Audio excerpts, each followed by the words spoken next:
번째와 네 번째 산업혁명이라고 사람들이 얘기하는 것은 첫 번째, 두 번째와 너무 다르다. 그래서 이건 디지털 혁명이라고 이름을 부르는 것이 맞다. 투자자가 되고 자본가가 되어서 내가 실제 그 테크 기업의 주인이 되는 거예요. 디지털 사회에서 미래의 가치주다. 그것을 잘 찾아야 된다. 두 가지 버블이 다 한꺼번에 있는 거예요. 이런 상황이 우리 역사적으로 언제냐? 1929년 세계 대공황이 오기 전 상황이다. 오늘 모신 분은 강원대 국제무역학과 이현훈 교수님입니다. 안녕하세요. 네, 안녕하세요. 오랜만에 뵙겠습니다. 오랜만에 뵙는데요. 네. 지금 그 상황 상당히 안 좋잖아요. 글로벌리 그 인플레이션 여러 가지 어려움들이 그 막 치솟아 오르고 있고 그에 따른 금리 인상 긴축 이것으로 인해서 자산 시장은 점점 거품이 꺼지고 있는 상황.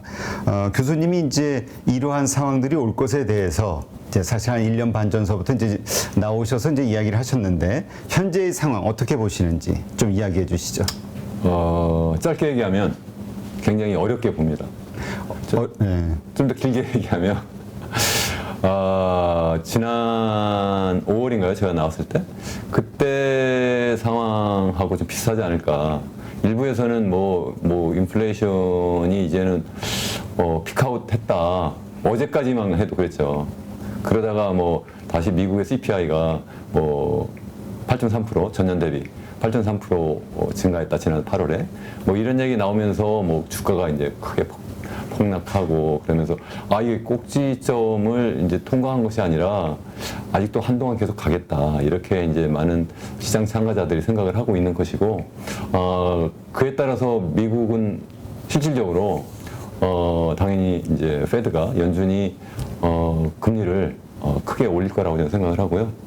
그래서 현재 2.75%잖아요. 기준금리가 앞으로 지금 세 번 이번 달 이제 곧 다음 주인가요? 한 번 FOMC의 회의가 있고 그다음에 이제 11월, 12월 이렇게 세 차례 남았는데 제가 볼 때는 이번에 뭐 적어도 0.75 또는 1%포인트 정도는 올리지 않을까 이렇게 생각을 하고요.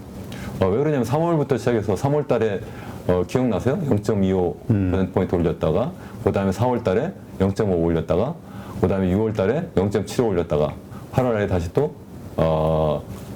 한 달 쉬어가지고 그때가 7월인가 보네요. 다시 또 0.75를 두 번 올렸어요. 그래서 2.5%를 만들었는데 한 달 쉬었잖아요. 그렇죠. 쉰 것까지 생각하면 제가 볼 때는 0.5는 당연히 아니고 0.75도 왠지 좀 부족해 보인다. 1%포인트 정도 올려야지만 뭐 한 달에 0.5%씩 올린 게 된 것이 아닌가 이런 생각이 되고요.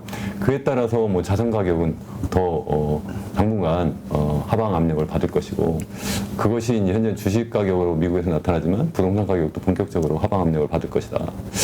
그렇기 때문에 우리 한국 경제가 굉장히 어렵고 또 개도국 경제가 굉장히 어렵고요. 뭐 유럽 경제도 당연히 어렵고 중국 경제 어렵고 일본 경제도 어렵고 가만히 생각해 보면 다 어렵네요. 다 어렵죠. 네. 그러니까 우리나라 같은 경우에 특히 대우 의존도가 굉장히 높은데 뭐 잘 아시는 것처럼 이제 지금 무역 적자가 올해 들어서 몇 달 동안 계속되고 있고 경상수지 적자도 지금 다음 달에는 아마 현실화될 것으로 이렇게 보기 때문에 굉장히 어려운 상황이다. 그렇게 생각을 합니다. 네. 지금 환율이 오늘 이제 거의 1,400원 터치를 하고 있잖아요. 이건 이제 외환 위기급인데 이것을 그냥 강달러, 글로벌리 강달러 상황으로 그 치부하시는 분도 계시지만 구조적인 말씀하신 우리 한국 경제에 약점이 있다. 그것이 이제 현실화되고 있는 게 이 환율이다라고 보시는 분도 있거든요. 저는 두 번째입니다. 왜 그러냐면 좀 전에 말씀드린 것처럼 우리나라는 대외 무역 인도가 굉장히 높은데 대외 여건이 굉장히 나빠요. 미국 나쁘죠? 지금 뭐 경기 침체 본격적으로 들어갈 거라고 거의 대부분 사람들이 지금 예상을 하고 있고 유럽 지금 뭐 우크라이나 전쟁이 금방 끝날 것 같지도 않고 중국 경제도 굉장히 어렵고요.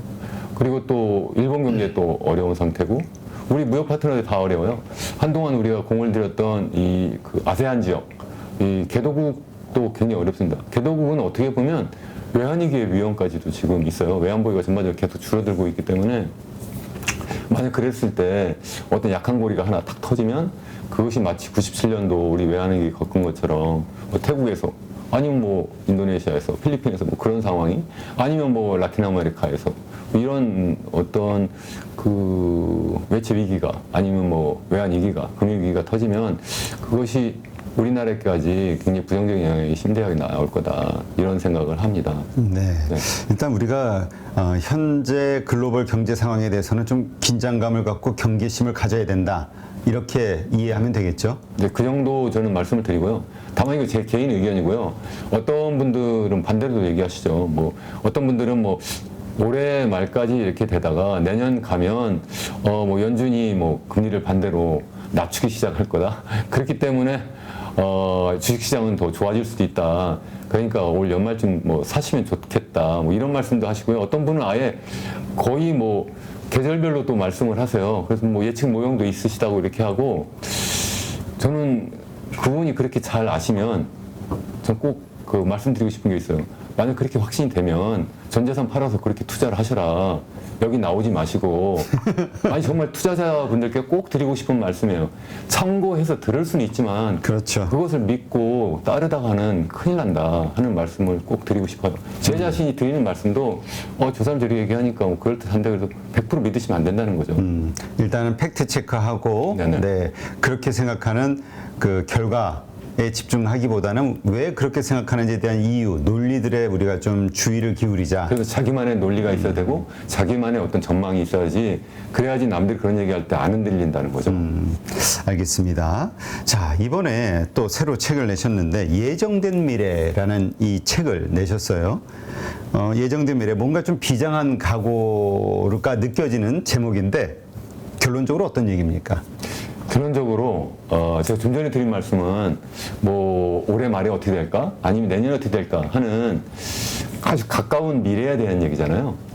이 책은 가까운 미래라기보다는 한 적어도 10년, 20년 이상의 먼 미래, 적어도 2030년, 50년, 2100년까지 내다보는 그러한 어떤 미래를 제가 나름대로 이미 이건 정해졌구나, 이러이러한 몇 가지가 중요한 어떤 뉴 노멀이 있구나, 그것을 제가 크게 4가지로 구분해서 설명을 하고 있고, 그것이 우리에게 어떤 의미가 있는가, 제가 경제학자니까 경제학적으로도 어떤 의미가 있는지, 또 제가 예전부터 역사 인류학에 대해서 굉장히 관심이 많았는데 역사 인류학적으로는 또 이게 과연 무슨 의미가 있는지, 그래서 앞으로 그러면 어떻게 해야 되겠는지, 뭐 이런 얘기를 하는 겁니다. 사실 어떻게 생각하면 좀 전에 뭐 올해 말에 내년에 경기가 좋을 수도 있고 나쁠 수도 있고, 제가 드리는 말씀도 100% 확신도 못 하겠다고 해놓고 어떻게 먼 미래는 그렇죠. 이렇게 예정됐다고 하냐, 이렇게 얘기할 수도 있지만 저는 드리고 싶은 말씀이 이거예요.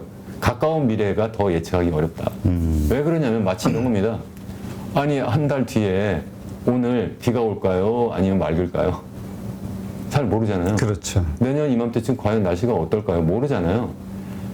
가까운 미래의 어떤 주가라든가 경기 예측은 마치 날씨 예측하고 굉장히 비슷하다는 거죠. 그렇지만 이렇게 장기로 우리가 생각해 보는 거는 날씨 예측이 아니고 기후의 변화를 얘기하는 겁니다. 날씨와 기후의 차이는 아시잖아요. 그죠? 예를 들어서 지구 온난화한다. 그래서 산업화 이전에 비해서 지금 뭐 1.1도씩 정도 지표면 온도가 상승했다고 하는데, 이거는 그에 따라서 우리가 잘 알잖아요. 뭐 단순하게 지구가 뜨거워지는 것뿐만 아니라 그에 따라서 뭐 폭염의 이제 어떤 결과로서 나타나는 어떤 가뭄이라든가 폭우라든가 태풍이라든가 뭐 여러 가지 자연적 현상이 막 나타나잖아요. 이런 어떤 변화가 다 우리가 기후의 변화라고 얘기하죠. 그런 변화는 우리가 충분히 예상할 수가 있다. 그렇기 때문에 예정된 미래라는 겁니다. 알겠습니다. 자, 이제 이 책에서, 예정된 미래 책에서 우리 교수님이 4가지 뉴 노멀에 대해서 이제 언급하시는데, 하나는, 첫 번째는 사피엔스의 진화, 두 번째는 노인사회, 세 번째는 설국열차, 네 번째가 이제 인류세란 말이에요. 요 하나씩 좀 간단하게 간단하게 풀어보죠. 말씀드릴게요. 네. 일단 사피엔스의 진화, 디지털 혁명이 인류 역사상 3번째 울트라 메가 혁명이 될 것이다 말씀하셨단 말이죠. 이유가 뭡니까? 이유는 이제 농업혁명은 소위 원시 수렵사회에서 한 곳에 모여 사는 농업사회를 만드는 혁명이었죠. 그래서 농업혁명이라고 하는 거예요. 그 다음에 이제 한 300년 전, 아니 250년 전쯤 되는 18세기 중엽에 두 번째 울트라 메가 혁명이 있었는데 그것을 우리가 뭐라고 부르느냐? 산업혁명이라고 불러요. 산업혁명은 농업혁명과 크게 다릅니다. 뭐냐면 이제 산업사회를 만드는 거죠. 산업이라고 하는 건 여기서는 보통 제조업을 얘기해요. 우리 경제학에서는 제조업 중심 사회가 되는 거예요. 소위 스팀 우리 그 증기기관을 만들거나 아니면 방적기를 만들거나 그렇게 해가지고 사실은 이제는 기차도 만들고 나중에 자동차도 만들고 그러면서 생산성이 엄청나게 늘어났죠. 그렇게 하면서 이제 산업 사회로 전환되었죠. 그렇게 해서 1차 산업혁명, 2차 산업혁명이 지나고 3차 산업혁명, 4차 산업혁명까지 현재 왔다고들 사람들이 얘기합니다. 그런데 3차 산업혁명하고 4차 산업혁명은 사실 1차와 2차와 많이 달라요. 3차를 우리가 뭐라고 얘기합니까? IT혁명이라고 얘기하죠. 주로 컴퓨터를 발명하고 또 IT, 소위 그 정보통신 기술로 인해서 서로 사람들이 연결되죠. 그러다가 이제 4차 산업혁명 얘기하는데 4차 산업혁명은 그것을 더 업그레이드해서 스마트폰 가지고 네트워킹이 더 긴밀하고 5G 세상이 되고 뭐 이렇게 된단 말이죠. 그러면서 요즘에 뭐 얘기하죠? AI라든가 로봇을 가지고 사실은 이 세상에 웬만한 것을 다 할 수가 있어요. 우리 인간이 노동하는 것, 인간이 그리고 엔터테인먼트 하는 것, 인간이 상거래하는 것, 웬만한 것을 다 지금 AI 로봇이 다 하고 있다는 거죠. 그 얘기는 무슨 얘기냐면 세 번째 울트라 메가 혁명은 사실은 산업혁명과 전혀 다른 디지털 혁명이라는 거예요. 제가 말씀드린 세 번째와 네 번째 산업혁명이라고 사람들이 얘기하는 것은 첫 번째, 두 번째와 너무 다르다. 그래서 이건 디지털 혁명이라고 이름을 부르는 것이 맞다. 그런 말씀이고요. 근데 네. 지금 여기에서 농업혁명 그리고 산업혁명이 거대한 사기다. 그리고 디지털 혁명도 마찬가지로 거대한 사기일 수 있다. 이런 말씀을 쓰셨는데 이유가 뭡니까? 그게 바로 이제 아까 농업혁명을 하면서 농업사회가 되고 사람들이 하루 종일 일만 하고 또 질병에 들끓는 그 도시에 살 수밖에 없고 또 사실 먹을 수 있는 그런 식량이 원시 수렵 사회보다 다양성이 떨어졌어요. 거기다가 뭐 갑자기 뭐 자연재해가 있으면 많은 사람들이 그냥 수백만이 굶어 죽기도 했어요, 역사적으로. 그런데 이제 산업혁명이 되니까 농민들이 다 어떻게 됐습니까? 노동자가 되었죠. 그래서 도시로 더 몰려들었어요. 그래서 산업혁명이 18세기 중엽에 처음 시작됐는데 기록에 의하면 7살, 8살 되던 애가 얘가 일주일에 7일 중에 6일을 하루에 15시간씩 거의 임금을 제대로 받지 못하고 일하는 그러한 세상이 되어버렸다는 거고요. 물론 지금은 그렇지 않습니다. 그렇게까지는 되지 않았는데 지금도 사실 생각해보면 엄청난 경쟁 속에서 두 가지 계급이 현재 엄연히 존재하는 세상에 살게 되고 있죠. 하나는 노동자 계급, 또 하나는 자본가 계급. 그래서 예전에는 어떻게 보면 귀족 아니면 우리 중세 시대에는 어떻게 보면 소위 봉건 영주가 있고 농노가 있었다면 이제는 자본가 계급과 이제는 노동자 계급이 이렇게 나뉘어져 있는데 마치 이 산업혁명도 이게 결국은 노동자들이 거기에서 엄청나게 삶의 질이 높아진 것이 아니라는 거죠. 적어도 수명은 좀 늘어났어요. 왜냐하면 녹색 기술혁명 때문에. 그래서 농업 생산이 크게 늘어나고 백신이 발명이 되고 여러 가지 치료약도 발명해서 생명은 좀 기대 수명은 늘어났지만 실제 삶의 가치는 그리 높아지지 않았다고 생각하기 때문에 두 번째도 거대한 사기가 될 수 있다는 거고 세 번째 우리 디지털 사회도 거대한 사기가 될 수 있다고 제가 염려하는 것은 제가 처음에 말씀드린 것처럼 이것이 디지털 디바이드가 되어서 이 디지털 혁명을 선도하는 그러한 그룹과 그리고 뒤에서 처져 있는 그런 그룹 간에 그런 어떤 디바이드가 굉장히 심할 거다. 그래서 나오는 게 바로 뭡니까? 설국열차고 그것이 바로 오징어 게임이죠. M이상이 사실은 이러한 어쩌면 굉장히 심해진 그런 사회 양극화를 사실은 비꼬는 그러한 영화잖아요. 네. 그러한 상황이기 때문에 결국 우리가 꿈꾸는 그러한 지상낙원이기보다는 어쩌면 동물농장에 돼지가 될 수도 있다? 저는 그런 생각까지 합니다. 그 얘기 뭐 나중에 좀 더 말씀드리도록 하겠습니다. 지금 예전에 20년대인가요? 미국의 대공황 왔을 때도 그렇고 경제 위기가 올 때는 사실 이 양극화 현상이 그러니까 전체 부의 부를 차지한 사람들의 수가 일정 이상 늘어났을 때 그때 이 양극화가 심해졌을 때 이 경제 위기가 오는 것이다라고 주장하는 분들도 있더라고요. 제가 사회적 책에서 현상으로. 그렇게 했는데 아, 그러니 읽어보셨나 보네요. 책을. 자, 그렇다면 네네. 드리고 싶은 말씀은 지금 어쨌건 이제 코로나로 인해서 우리 세계 질서가 완전히 많이 바뀌었잖아요. 예, 경제 시스템도 그렇고 이것으로 인해서 이제 현재 여러 가지 그 뭐 자산의 버블이 꺼지고 있네 뭐 이러저런 일들 이것이 어떻게 보면 또 경제적 부의 양극화 이것과도 연결이 되는 거라고 더 보시나요? 심화시켰죠. 그러면은 이것은 어떻게 결말이 나는 겁니까? 이것이 굉장히 예상하시기에. 그래서 그 우리 과거를 보면 우리 소위 역사는 반복된다고 하잖아요. 그 실제 제 책에도 자세하게 설명을 했는데 우리 1929년에 우리 자본주의 시장 경제에서 첫 번째로 우리 그 세계 대공황이라고 하는 이름의 그런 경기 불황이 미국에서 시작돼서 전 유럽으로 이렇게 번져 나갔죠. 그래서 세계 대공황이라고 하는데 그 세계 대공황의 원인이 지금 대표님께서 잘 지적하신 것처럼 부의 양극화 때문에 그런 거예요. 그러니까 1차 산업혁명이 시작됐고 2차 산업혁명이 이제 막 그 시작된 것이 이제 1차 세계대전이 끝나고 막 그때 이제 활성화가 막 됐어요. 전쟁 끝나고. 주로 뭘 했습니까? 주로 대량 생산 방식이 막 등장했죠. 그 자본 투자가 엄청나게 일어나고 인간의 노동력을 기계로 막 대체화하는 거예요. 그러다 보니까 인간의 노동의 가치가 상대적으로 떨어지고요. 자본의 어떤 수익성은 훨씬 더 높아지죠. 그리고 또 이 자동화가 되고 대량 생산이 되니까 생산량이 엄청 늘어나요. 그러니까 투자가 막 몰리고요. 그러다 보니까 어떻게 됩니까? 이게 주식 가격이 막 뜨고요. 그 당시 뭐 경기가 살아나니까 부동산 가격도 엄청나게 올랐어요. 그걸 다 갖고 있는 게 누구죠? 부자들이죠, 당연히. 근데 그렇지만 그 당시에 구두 닦기조차도 주식 가격을 물어봤다고까지 하잖아요, 한때는. 그래서 막 버블이 좀 엄청나게 심해졌죠. 근데 나중에 보니까 이건 아닌 거예요. 왜 아니냐? 이거 어느 순간에 보니까 재고가 너무 쌓인 거예요. 이걸 누가 사줄 사람이 없어요. 그러다 보니까 이건 아닌데? 해서 29년 10월 세 번째 주 목요일 날 소위 블랙 서스데이라고 하는 그러한 그 소위 그 주가 폭락 사태가 이제 뉴욕 주식시장에서 처음 있죠. 그렇게 해서 지금 사실은 부의 양극화 때문에 시작이 되었잖아요.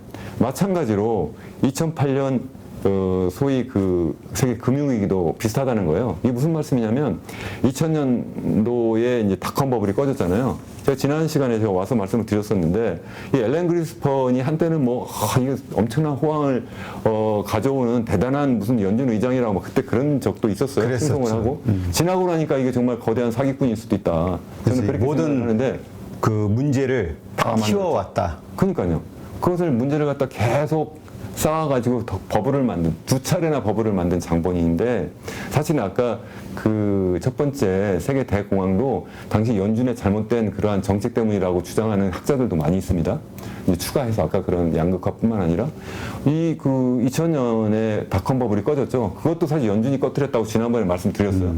그래 꺼지니까 이거 연준에서 이거 큰일 났네. 어느 정도 꺼졌나 하면 95년에 소위 나스닥 기준으로 1000이었던 것이 5000까지 올랐어요. 2000년도에. 그러다가 이거 너무 심하네 해서 드디어 연준이 기준금리를 올리기 시작하니까 2년 반 만에 이게 1000으로 내려가요. 5분의 1 토막이 난 거예요. 그러니까 이것도 아니네 해가지고 그때부터 돈을 풀기 시작하는 거예요. 금리를 또 낮추기 시작했죠. 돈을 낮추니까 다시 또 버블이 막 크기 시작하죠. 이게 커지니까 이번에는 주식뿐만 아니라 특히 부동산 버블이 막 커지기 시작하죠. 이렇게 커지니까 결국은 누가 또 부자가 됩니까? 부동산 많이 갖고 있는 사람이 부자가 되죠. 자산을 가난한 사람들도 나중에는 아까 그 구두 닦기 예를 든 것처럼 근데 신용이 없어도 돈을 빌려서 그걸 사야 되겠죠. 그러니까 부자들은 내 돈 가지고 샀는데 가난한 사람들은 돈을 빌려가지고 그래서 서프라임 모기지라고 하잖아요. 그거 빌려가지고 샀어요. 그러다 보니까 이것도 너무 심하네. 하니까 연준이 또 다시 또 금리를 또 올리기 시작을 해요. 정말 병 주고 약 주고 약 주고 병 주고 뭐 이런단 말이에요. 제가 그래서 항상 드리는 말씀이 연준을 믿지 마라. 내가 지난번에 말씀드렸고 지금도 믿으시면 안 된다. 앞으로도 안 된다. 어쨌든 그런 말씀 제가 드렸는데 그래서 그때도 어떻게 됐습니까? 결국은 소위 그 돈을 빌려가지고 부동산 투자한 사람들이 쫄딱 망했죠. 그래서 결국은 사회 양극화가 심해졌죠. 그때도 원인이 어째 사회 양극화가 그러한 불황을 가져왔다는 거고 지금도 한번 생각해 보시자고요. 똑같지 않아요? 우리가 코로나 상황이 딱 터지니까 연준이 2008년도 금융위기 때보다도 사실은 양적 완화를 한 그 양이 2배가 많아요. 그 당시에는 3조 달러 정도 했는데 이번에 한 6조 달러 정도 했습니다. 정말 어마어마하게 했어요. 재정정책으로 풀린 돈 빼고. 제가 볼 때 한 3조 정도만 했어도 충분했을 거라고 생각을 합니다. 지나치게 많이 했다는 거죠. 그래서 어쩌면 세계 경제를 너무 시간이 떨어지는 것은 막았을 수 있지만 그것이 결국은 나중에 그 고름을 키우고 상처를 깊게 하는 그런 결과를 가져왔다는 거죠. 그렇게 하니까 결국 이번에 어떻게 됐어요? 다시 자산 버블이 또 생겼죠. 이번에는 어떤 자산 버블이요? 주식. 그리고 부동산. 두 가지가 동시에 다 왔죠. 그게 무슨 말씀입니까? 제가 지금 2000년도 그때는 주식 버블이 있었다고 그랬잖아요. 닷컴 버블 때는. 그렇죠. 그 다음에 2008년도 그때는 부동산 버블이 있었다고 그랬죠. 이번에는 두 가지 버블이 다 한꺼번에 있는 거예요. 이런 상황이 우리 역사적으로 언제냐? 1929년 세계 대공황이 오기 전 상황이다. 그때 제가 말씀드렸죠, 지금. 주식 가격도 오르고 부동산 가격도 많이 올랐다. 그런 상황이 지금 전개되고 있다. 굉장히 위험한 상황이라고 저는 보고요. 더군다나 이것을 그래도 돈을 많이 풀었으면 제가 생각할 땐 적어도 작년 이미 5월부터 이미 인플레이션율이 굉장히 높아지고 그때 막 무슨 뭐 물류가 제대로 뭐 그렇죠. 작동 안 하느니 뭐 했잖아요. 그럼 그때부터 그걸 이제 슬슬 브레이크를 잡아야 되는데 이분이 예? 우리 존경함 없는 연준 의장께서 12월까지 뭐라냐면 아, 이 인플레이션 트랜지토리하다. 일시적이다. 뭐 이런 얘기를 그렇죠. 한단 말이에요. 그래서 제가 이 합리적인 의심이 드는 것이 이분이 지금 자기의 임기를 다시 또 지금 연장하기 위해서 지금 문제를 키우지 않으려고 한다. 자꾸 늦춰가지고 결국은 4월 달에 돼서야 그때 이제 금리를 0.25% 올리기 시작을 해요. 그러면서 지금 여기까지 왔더니 지금 잡힙니까? 안 잡히잖아요. 이제 현재 기준금리 2.5%인데 지금 인플레이션이 뭘 잡혀요? 안 잡히죠. 남들은 뭐 9.1% 갔다가 8.5 되니까 아 이제는 뭐 이게 8% 밑에 떨어질 거야. 안 떨어지죠. 그러면 최종적으로 그 인플레이션은 연준이 잡기가 어렵다. 그렇게 보시나요? 저는 잡을 거라고 생각합니다. 제가 지난 시간에도 똑같이 말씀드렸고요. 왜냐하면 안 잡고는 버틸 수가 없어요. 한번 생각해보세요. 70년대에 스태그플레이션이 있었잖아요. 그건 뭐냐면 인플레이션과 경기 불황이 있었어요. 그럼 어느 걸 선택을 했어요? 인플레이션 잡는 걸 선택을 했죠. 그래서 무지막지하게 폴 볼커 당시 연준 의장이 그걸 잡았죠. 금리 인상을 했었죠. 20%까지 올립니다, 이걸. 그 지금 이제 2.5%인데 남들은 이거 가지고 지금 높다고 그러는데 저는 연말 가서 4%도 안 높다고 생각을 해요. 한번 생각해보세요. 시장금리하고 비교해보세요. 시장금리가 지금 얼마 됩니까? 우리 미국 국채 2년물이나 10년물 지금 한 어느 정도 되죠? 4% 되나요? 4% 정도가 안 돼요. 그게 무슨 얘기예요? 지금 기대 인플레이션은 지금 뭐 이미 지금 8.3%고요. 앞으로 1년 동안 제가 볼 때는 5% 이상 되지 않아요? 인플레이션이 그러니까 무슨 얘기예요? 실제 금리가 마이너스라는 거예요. 그렇게 해서 잡힐 수 있겠느냐는 거죠. 지난 시간에 드린 말씀 똑같아요. 안 잡힌다. 그렇다면 말씀하신 그 1929년 미국의 경제 대공황 같은 어떤 경제적 불황, 엄청난 경제 불황이 앞으로 발생할 것으로 그렇게 보시는 건가요? 그럴 가능성이 있을 수도 있다라고 대비를 해야 된다는 거예요. 제 말씀은 왜 그러냐면 아니 1997년 외환위기는 우리가 예상을 했나요? 우리 투자자들이 그 생각하는 위험이 크게 두 가지 있잖아요. 하나는 그 화이트 스완, 백조. 이거는 충분히 예상 가능한 그런 위험이죠. 뭐 이거는 뭐 앞으로 뭐 돈을 좀 이 정도 뭐 풀면은 뭐 이 정도 상황이 되겠다. 이 정도 하는데 그 정도가 아니라 우리가 2008년도 금융위기나 닷컴버블 터질 때나 아니면은 1929년 그런 세계 대공황이 올 때는 우리 뭐라고 불러요? 화이트 스완이 아니라 블랙 스완이라고 그러죠. 전혀 예기치도 않은 상황에서 사실 지나고 나니까 예상이 되는데 그렇죠. 그게 터졌고 그 파급력은 엄청나더라. 그러니까 지금도 저는 화이트 스완이 아니라 블랙 스완 상황이다. 이 정도 말씀을 드리고요. 그래서 뭐 세계 대공황이 온다고 제가 모르죠. 왜냐면 제가 말씀드렸잖아요. 단기적인 기상 예보는 난 못한다. 다른 분들 하는 거 들으세요. 저는 잘 안 들어요. 들으면서도 제가 막 웃어요. 자기는 무슨 예측 모델이 있다고 그러는데 저도 평생 사실 계량 분석한 사람이에요. 그거 가지고 세계적 유명한 저널에 다 내고 한 사람인데 그럼 어떤 모델 가지고 하셨냐? 그분이 과연 연준이 갖고 있는 모델보다 좋으냐? IMF보다 좋은 거냐? 아니면 한국은행보다 좋으냐? 아니면 제가 하는 분석보다 정말 좋은 분석들이냐. 나 정말 제가 만약에 여기 사회자라면 나 꼭 물어봐요. 아, 어떤 분석 모양이에요? 아, 그래서 어떻게 해서 그게 나왔죠? 다음에 꼭 물어봐주세요. 자. 이게 굉장히 어렵다는 말씀을 제가 강조해서 드리는 말씀이고, 그렇다면 콕 집어서 하는 말씀은 아닙니다. 그렇다면 아까 그러한 경계심을 가지고 경제 대공황이 올 것 같은 경계심을 가지고 준비하라 말씀하셨는데 그럼 우리가 지금 무엇을 어떻게 준비해야 됩니까? 일단 저는 좀 보수적으로 준비를 해야 된다고 생각을 해요. 뭐 사실은 뭐 현금화 해야 된다고 많은 사람들이 얘기하죠. 그런 얘기 할 때마다 들어요. 아니 이미 그 주식 가격이 반토막 났는데 이게 와서 무슨 뭐 어떡하라는 거야 지금. 말이야 쉽지요. 자기는 그렇게 할 거예요. 그러면서 이 중에서도 그 선별적으로 오르는 것도 있으니까 그걸 찾아서 우량주 찾아서 하라고. 그거 하면은 당신은 왜 여기 나와 있어요? 그거 잘 모르죠. 그러니까 저는 현 상황에서는 좀 너무 늦었다 이런 생각을 좀 해요. 사실 주식에 지금 대해서는 시점에서는 네, 그래서 저는 어느 쪽으로 갈지 모르니까 당분간은 좀 인고의 세월을 보내야 된다. 차라리 부동산은 좀 이제 초입이라고 생각을 합니다. 사실은 지금 빨리 제가 아까 정리하는 게 말씀드렸잖아요. 낫다. 주식 가격 부동산 버블이 같이 꼈다. 근데 사실 주식이 훨씬 더 빠르게 움직이죠. 얘는 약간 선행하는 그러한 측면이 있고 부동산이 약간 좀 후행을 하잖아요. 근데 얘는 이제 막 시작하고 있으니까 이것에 대해서는 좀 대비하려면 시간이 좀 있지 않을까 개인적으로 그렇게 생각을 합니다. 근데 이것도 틀릴 수 있으니까 나중에 이거 팔고 나서 또 나 때문에 그랬다. 저 때문에 그랬다. 그런 얘기 하시면 절대 안 돼요. 제가 말씀드리지만 기상 예보는 저는 자신은 없다. 제 개인 의견이다. 이 장기적인 예정된 미래 얘기하려고 했는데 왜 지금 그러나 장기적으로는 그렇게 될 수밖에 없다. 장기적으로는 그래서 그러니까 첫 번째 디지털 사회로 전환되어서 인류가 바뀌면서 더더욱 사회 양극화가 되고 그렇게 되기 때문에 우리가 아까 말씀드린 블랙스완을 넘어서 어쩌면 새로운 형태의 스완이 우리에게 올 거다. 그게 무슨 말씀이냐면 제가 화이트 스완, 블랙 스완 말씀드렸잖아요. 하나는 예상할 수 있는 어쨌든 그러한 스완이고 또 하나는 예상 못한 그러한 수완인데 디지털 사회로 전환되는 거는 저는 제가 책에서 뭐라고 이름을 붙였냐면 그레이 수완이라고 얘기했어요. 무슨 말이냐면 디지털 세계가 되니까 얼마나 편리합니까?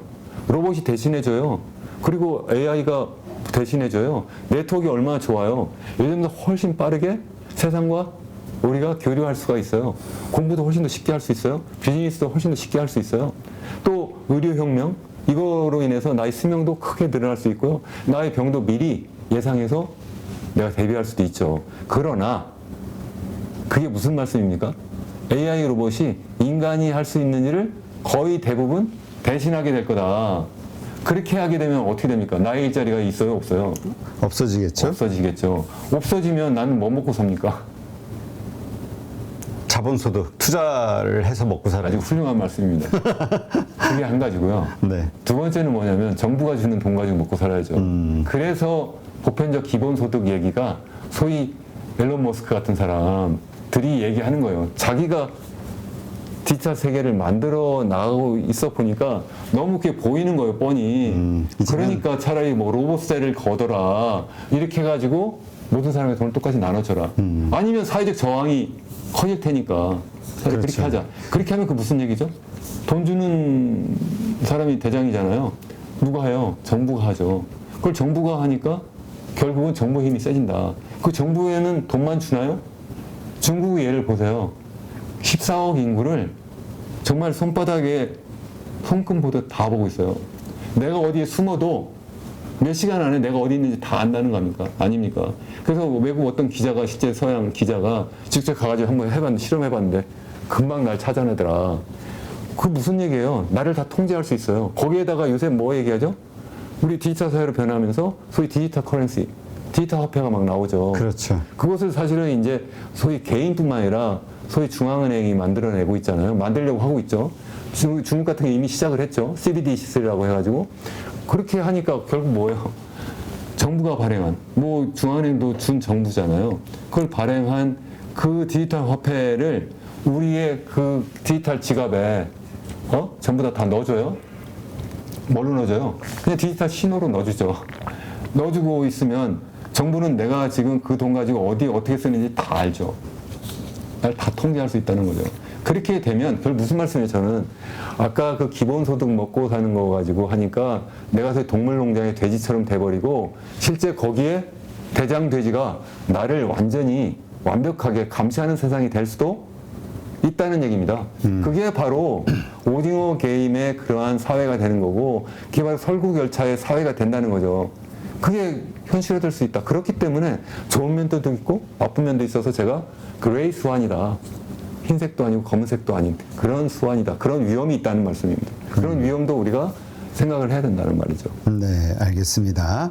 그러한 가운데에서 우리가 지금의 어떤 디지털 혁명, 소위 4차 산업혁명이라고 불리우는 것들에 대해서도 균형 잡힌 시각 혹은 경계심을 가질 필요도 있다. 그것이 뭐라 그럴까요? 시스템화 되었을 때 좀 더 그 퍼졌을 때의 사회가 어떻게 변할 것인지에 대한 고민, 이게 좀 필요한 시점이다. 그렇습니다. 예, 이렇게 이해를 하겠습니다. 그것을 이제 극복하기 위한 하나의 수단 중에 하나가 우리 대표님 말씀하신 것처럼 투자자가 되고 자본가가 되어서 내가 실제 그 테크 기업의 주인이 되는 거예요. 그렇죠. 저는 사실 주식 투자를 해도 사실은 가치주보다는 아직도 저는 성장주 아니, 아까 쪽이에요. 뭐 절반이 물려 있는데 어떻게 하냐고 뭐 갈아타고 이런 얘기 하실 때 많이 물리셨구나 이런 생각이 아니, 많이는 아니고 제가 말씀드렸죠. 지난번에 왔을 때도 저는 지난해 말부터 이미 인플레이션이 너무 이건 일시적인 것이 아니다. 이거는 상당히 구조적이다, 이제는. 그렇기 때문에 연준이 금리를 많이 올릴 수밖에 없다. 그래서 제가 그 어떤 뭐 사설, 그 실온에도 제가 뭐, 지금 안전띠를 단단히 매라. 그때부터 사실 주식을 많이 팔아서 한 절반 정도 팔았어요. 한 중립적인 위치인데 그래도 물려 있는 거죠. 그렇죠. 그런데 아까 그 닷컴법을 얘기했잖아요. 그게 나스닥 기준으로 1000에서 5000 되었다가 5000에서 1000을 떨어졌죠. 지금은 어쨌든 만은 넘어 있잖아요. 그렇죠. 그러니까 오른단 말이죠. 다 버티고 있으면 간다.